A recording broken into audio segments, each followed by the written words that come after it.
ఈ కార్యక్రమాన్ని ఇంత విజయవంతంగా చేసిన వాళ్ళల్లో శివప్రసాద్ గారు, వర్మ గారు, వెంకట్రావు గారు. శివప్రసాద్ గారు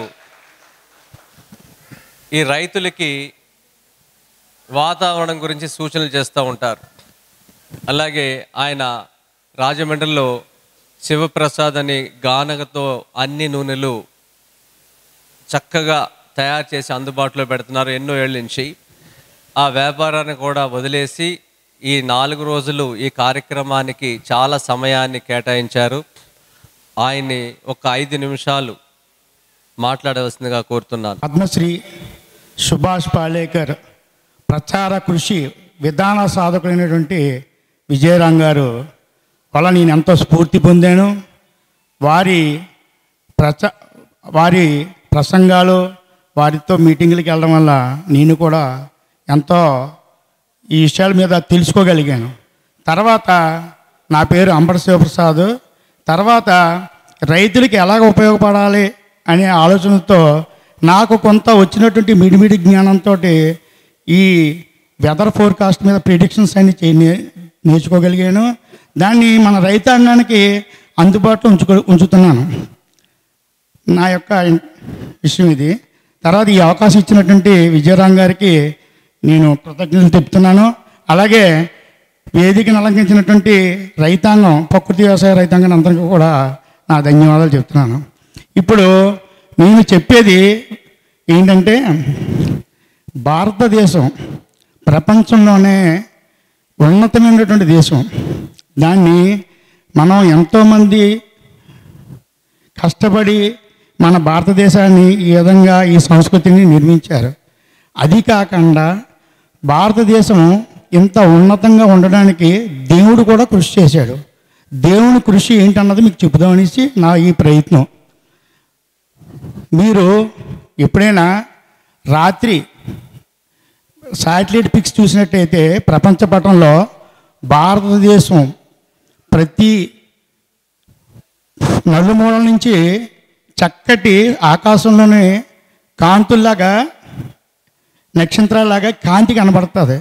అంటే ఏంటంటే అర్థం, మన భారతదేశం జనావాసాలు దేశమంతా ఉన్నాయి. దేశంలో ప్రతి చోట జనావాసాలు ఉన్నాయి. మీరు అదే చాలా దేశాలు గమనిస్తే అయితే జనావాసాలకి అంత నివాస యోగ్యంగా లేవు. ఎందుకంటే మీరు సోవియట్ రష్యాని చూడండి, సైబీరియన్ ఎడారి, పంచు ఎడారి, వాళ్ళు అన్ని చోట్ల జనావాసాలు ఏర్పాటు చేసుకోలేరు. అలాగే చైనా అయినా అంతే. ఆస్ట్రేలియాని గమనించండి, ఆస్ట్రేలియాలోని మనకి జనావాసాలు ఆస్ట్రేలియా దేశం చుట్టూ బోర్డర్ చుట్టూ ఉంటాయి. మీరు బ్రిస్బేన్ అయినా, పెర్త్ అయినా, అడిలాడ్ అయినా, సిడ్నీ అయినా మధ్యలో అంతా ఖాళీయే. అలాగే న్యూజిలాండ్ కూడా ఒక పక్కే ఉంటారు జనావాసాలు. అలాగే కెనడా కూడా. కానీ ఒక భారతదేశానికే దేవుడు మంచి నైసర్గిక స్వరూపాన్ని ఇచ్చారు. అంటే దేవుడు ఒక ఏరుకోరి ఒక ఖండాన్ని ఒక మంచి నైసర్గిక స్వరూపంతో, ఒక జ్ఞానులతోటి, ఒక మహర్షులతోటి, దేవతలో తిరిగినటువంటి నడయాడిన నేల మన భారతదేశం. అది ఎందుకో చెప్తాను వినండి. విషయం ఏంటంటే, మనకి వర్షాలు 2 ఋతుపవనాల వల్ల వస్తాయి. ఒకటి నైరుతి ఋతుపవనాలు, 2 ఈశాన్య ఋతుపవనాలు.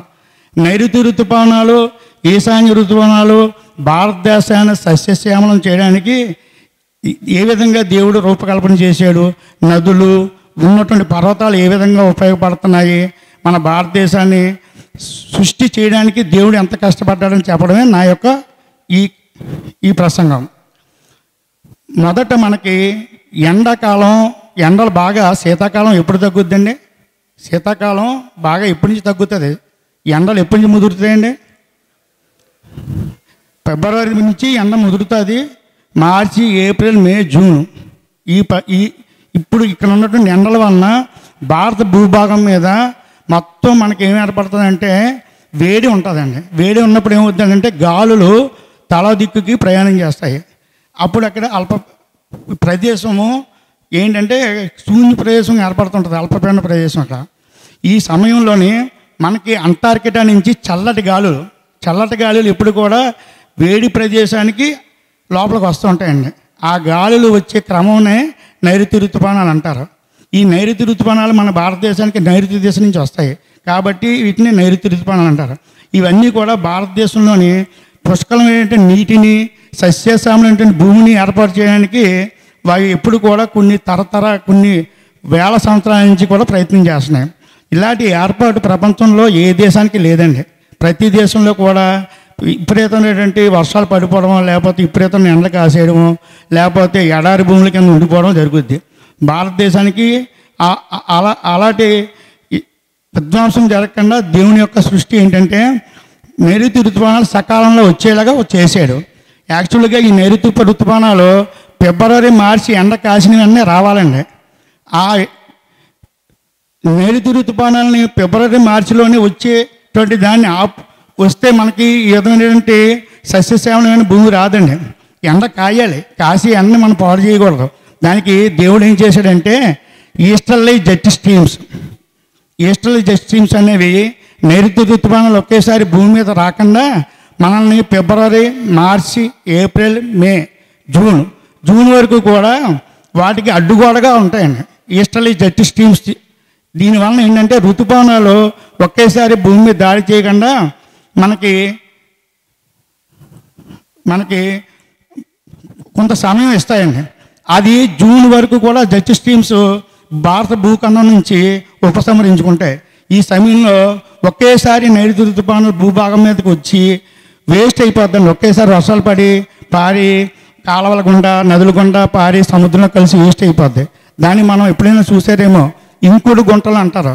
అంటే ఇంకుడు గుంటలు అంటే మనం నీటి యొక్క సౌలభ్యాన్ని మనం ఒక దిక్కుని పట్టి పెట్టుకోవడం, అంటే నీటిని ఒక దిక్కునికి తీసుకొచ్చి పెట్టుకోవడం అనమాట అండి.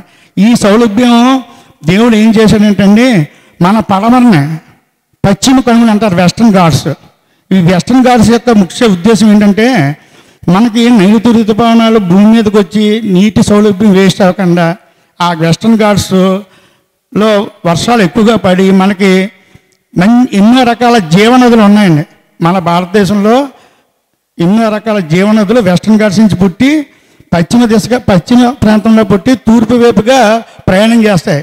అవి ఏంటో పేర్లు చెప్పగలరా? మీలో అగ్రికల్చర్ స్టూడెంట్స్ కూడా చాలామంది వచ్చారు. వెస్టర్న్ ఘాట్స్లో పుట్టి తూర్పు వైపుగా ప్రయాణించేటువంటి నదులు ఏంటండి అవి? గోదావరి, కృష్ణ, పెన్న, కావేరి, తుంగభద్ర ఇలాంటి నదులు. అవి కాకుండా వాటికి ఉపనదులు శబరి, అలాగే వంశధార, ఇలాంటి ఉపనదులన్నీ కూడా వాటికి అనుసంధానంగా ఉంటాయి. అంటే ఏం చేశాడు దేవుడు? మనకు వచ్చే నీటిని పట్టి ఉంచేటువంటి ఒక నదుల్ని ఏర్పాటు చేశాడు. ఇవన్నీ కూడా వెస్టర్న్ ఘాట్స్లో పుడతాయండి. నాసిక్ దగ్గర గోదావరి, త్రయంబకేశ్వరం దగ్గర ఇలాగ ఉంటాయి, కృష్ణ. కానీ ఈ ఏర్పాట్లు చేయడం వల్ల మనకి జీవనదులు ఎప్పుడు కూడా పశ్చిమ దిశ నుంచి తూర్పుకి ప్రయాణించే క్రమంలో ఈ దక్షిణ ద్వీపకల్పం ఏదైతే ఉంటుందో దాన్ని సస్యశ్యామలం చేస్తాయండి. దానివల్ల ఇక్కడ మనకు కావాల్సినటువంటి పంటలు చేసుకోవడానికి రైతులకి మంచి సౌలభ్యంగా దేవుడు ఏర్పాటు చేసినటువంటి ఒక ఏర్పాటు అండి. ఇదే చూస్తే ప్రతి చోట కూడా జనావాసాలు పెరగడానికి కూడా ఇదే ఏర్పాటు వలన ఉపయోగం ఉందండి. నీరున్న కాడే కదండి జనం ఉంటారు. దానికోసమే ఈ నదీ పరివాహక ప్రాంతాలు అన్నీ కూడా సస్యశ్యామలంగా మణుగుతున్నాయి.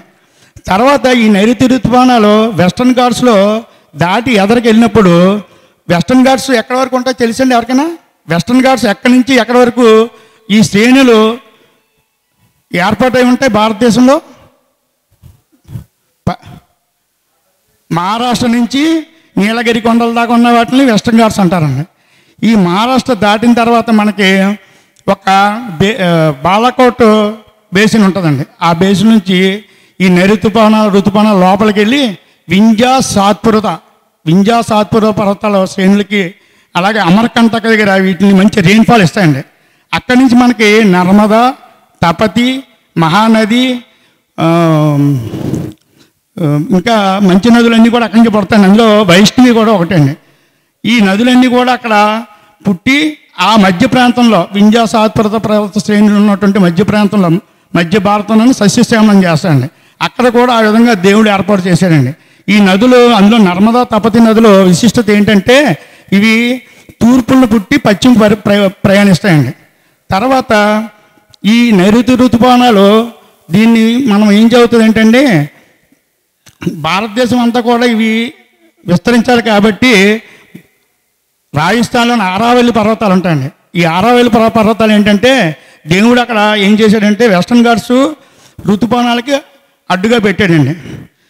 వింధ్య పర్వతాలు సాత్పుర పర్వతాలను కూడా నైరుతి ఋతుపవనాలకు అడ్డుగా పెట్టాడు. అంటే ఒక కొండని ఢీకుని ఈ మేఘాలు వర్షిస్తాయని ఆ విధంగా ఏర్పాటైంది. కానీ ఆరావళి పర్వతాలు అలా ఉండవండి.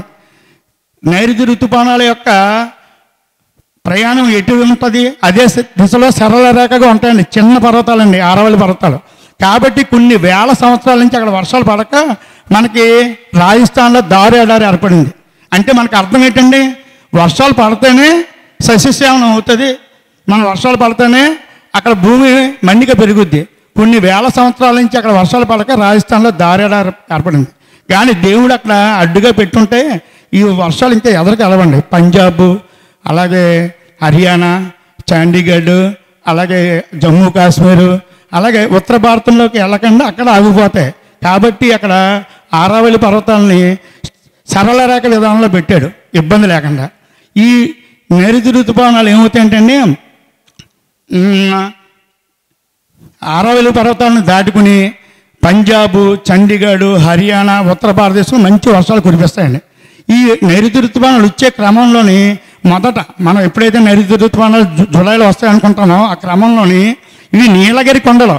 ఎక్కడండి నీలగిరి కొండలు ఎక్కడ ఉంటాయి? తమిళనాడులో ఉంటాయండి. ఈ ఎడ్జిలో ఈ నీలగిరి కొండలను ఢీకొట్టి 800 మీటర్ల ఎత్తులు ఉంటాయి. నీలగిరి కొండలను ఢీకొట్టుకుని 2 బ్రాంచెస్ కింద విడిపోతాయండి. మనకు వచ్చే నైరుతి ఋతుపవనాలు 2 బ్రాంచెస్ అండి. ఒకటి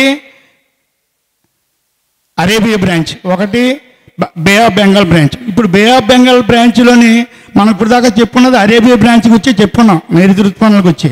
కానీ బే ఆఫ్ బెంగాల్ బ్రాంచ్లోని ఈ నైరుతి ఋతుపవనాలు ఏమవుతాయంటే ఎక్కడ కూడా ఆంధ్రప్రదేశ్, తమిళనాడులో కానీ ఆంధ్రప్రదేశ్లో కానీ ఒరిస్సాలో కానీ వెస్ట్ బెంగాల్ దగ్గర వరకు కూడా లోపల రావండి.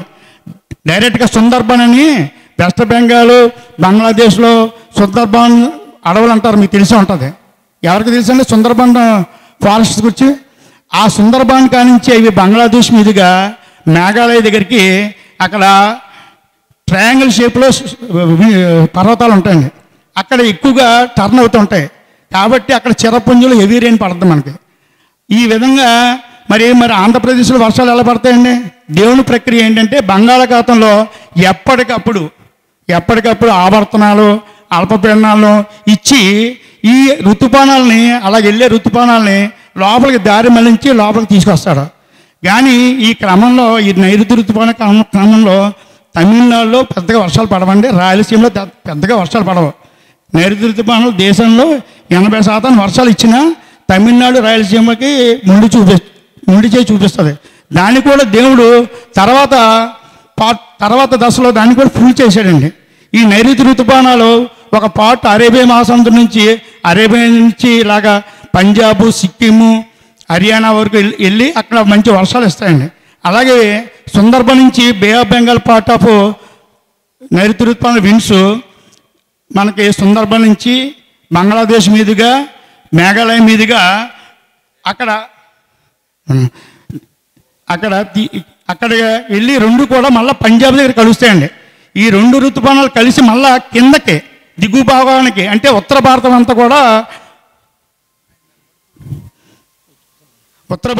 కూడా చక్కటి వర్షాలు కురిపిస్తాయండి.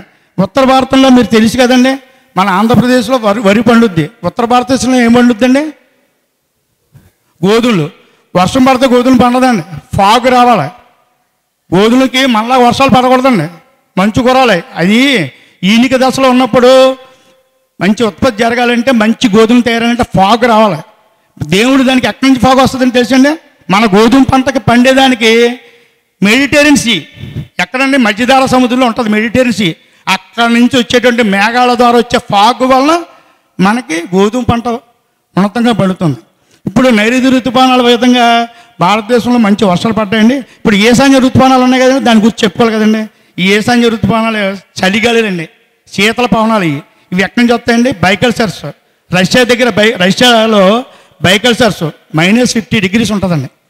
ఈ -50 degrees నుంచి వచ్చేటువంటి శీతల గాలులు భారతదేశం మీదకి ఒకేసారి వస్తే భారతదేశం, ఉత్తర భారతదేశం అంతా కూడా గడ్డ కట్టిపోయి ఎక్కడ కూడా మనుషులు కానీ పశువులు కానీ వ్యవసాయం కానీ ఏమీ జరగదండి. దానికి దేవుడు ఏం చేశాడండి? గ్రేటర్ హిమాలయస్ పెట్టాడు. మనకి గ్రేటర్ హిమాలయస్ లేనట్టయితే మీకు హర్యానా కానీ, పంజాబ్ కానీ, హిమాచల్ ప్రదేశ్ కానీ, ఉత్తరాంచల్ కానీ, బీహార్ కానీ, మధ్యప్రదేశ్ కానీ, ఈ స్టేట్లు అన్నీ కూడా గడ్డ కట్టిపోయి అక్కడ ఫ్రీజ్ అయిపోయి ఉంటారండి. -30 వేవ్స్ వస్తాయండి, విండ్స్. అవన్నిటిని కూడా దేవుడు స్వీకరించున్నాడండి గ్రేటర్ హిమాలయలో. తాను స్వీకరించి మనకి ఇప్పుడు కొన్ని ఎస్కేప్ అవుతాయండి. బైకల్సర్స్ నుంచి వచ్చే విండ్స్ కొన్ని ఎస్కేప్ అయ్యి గ్రేటర్ హిమాలయస్కి చాలా వరకు ఫిల్టర్ చేసేస్తుందండి. కొన్ని ఎస్కేప్ అయ్యి అరుణాచల్ ప్రదేశ్ నుంచి తిరిగి డైరెక్ట్గా మనకి ఎప్పుడైతే నైరుతి ఋతుపవనాలు తమిళనాడు, రాయలసీమకి వర్షాలు ఇవ్వలేదో ఆ వర్షాలను ఈ శీత పవనాలు మనకి ఎప్పుడైతే ఎక్కడైతే మనకి నైరుతి ఋతుపవనాలు ఎక్కడెక్కడ మనకి వర్షాలు ఇవ్వలేని ప్లేస్ ఏదైతే ఉందో ఆ ప్లేస్కి రిక్రూట్మెంట్ చేస్తాడండి. అంటే భారతదేశం అంతా సస్యశ్యామలంగా ఉండడానికి చక్కటి నైసర్గిక స్వరూపం మనకు వచ్చాడండి దేవుడు. అదే మనకి ఇప్పుడు తుఫాన్లు వచ్చినాయి అనుకోండి, మనకి 120 km వస్తుంది. మీకు టర్నడోలు విన్నారా? టైఫూన్ విన్నారా? 200-250 కిలోమీటర్లు వస్తాయండి. అంటే మనకి ఎంతవరకు దేవుడు ఇవ్వాలో అంతవరకు ఇచ్చాడండి. మనకి అంత 250-300 వచ్చే హరికేన్స్ లేవండి మనకి. అసలు హరికేన్స్ మనకు ఉండవు. మీరు చైనాని ఈ మధ్య 2 హరికేన్లు ఢీకొట్టేయండి. కొన్ని లక్షల మంది నివాసాలు కోల్పోయారండి. అంటే ఎంతవరకు ఇవ్వాలో అంతవరకు దేవుడు మనకి ఇచ్చి మన సస్యశ్యామలను కాపాడడానికి మంచి అవకాశం ఇచ్చాడు. మన అందరి రైతుల్లో చేతుల్లో ఉందండి. ఈ అవకాశాన్ని మనం సద్వినియోగం చేసుకోవాలి. ఈరోజు గాలి కలుషితం అవుతుంది, నీరు కలుషితం అవుతుంది, తినే ఆహారం కలుషితం అవుతుంది. కలుషితమైన ఆహారం తిని మన రోగాలు బారిన పడుతున్నాం. ఈ కలుషితమైన ఆహారం తిని మనం అందరూ జబ్బులు పడుతున్నాం. ప్రాథమికంగా మనందరం కూడా ముందు పర్టికులర్గా కొంత ప్రకృతి వ్యవసాయం చేయాలండి. ప్రతి ఒక్కరిని కనీసం వాళ్ళకి ఒక ఎకరం ఉన్నా వాళ్ళ కుటుంబం కోసం చేయాలి. మా గురుగారి ప్రోద్బలంతో ఒకసారి మన సభల మీటింగ్కి వెళ్ళినప్పుడు ఏ వ్యవసాయం చేస్తున్నారని అడిగారు. నా దగ్గర సమాధానం లేదు. దాన్ని నేను కొద్దిగా ఇనిషియేటివ్గా తీసుకున్నానంటే మా వెంకట్రావు గారు, ఎల్ఐసి వెంకట్రావు గారు అని, ఆయన ప్రకృతి వ్యవసాయ రైతు. వాళ్ళ ఏరియాలోని 11 ఎకరాలు ప్రకృతి వ్యవసాయానికి ఉపయోగపడేటువంటి అత్యద్భుతమైనటువంటి పొలానికి నేను దేవుడు ఇచ్చినట్టు వరంగా భావిస్తాను. అది నాకు లభించిందండి. ఎందుకంటే అది డ్యామ్ ప్రాజెక్ట్ కింద ఉందండి. డ్యామ్ వాటర్ అంతా కూడా బయటకు మనకు కావాలంటే నీరు ఎగ్గొట్టుకోవచ్చు, వద్దంటే నీరు తెగ్గొట్టుకోవచ్చు. పక్కోడి నీరు మనకు రాదు, మన నీరు పక్కోడికి వెళ్దాం, ఎవరితో సంబంధం ఉండదు. అలాంటి వ్యవసాయ భూమిని దేవుడు నాకు ఇచ్చేయడం వరంగా నేను భావిస్తున్నానండి. మా విజయం గారి ఆశీస్సులతోటి నాకు ఈ అవకాశం ఇచ్చినటువంటి మీ అందరికీ కూడా మరోసారి ధన్యవాదాలు చెప్పుకుంటూ సెలవు తీసుకున్నాను. మరిన్ని అప్డేట్స్ కోసం బ్యాక్ టు రూట్స్ యూట్యూబ్ ఛానల్ని సబ్స్క్రైబ్ చేసుకోండి.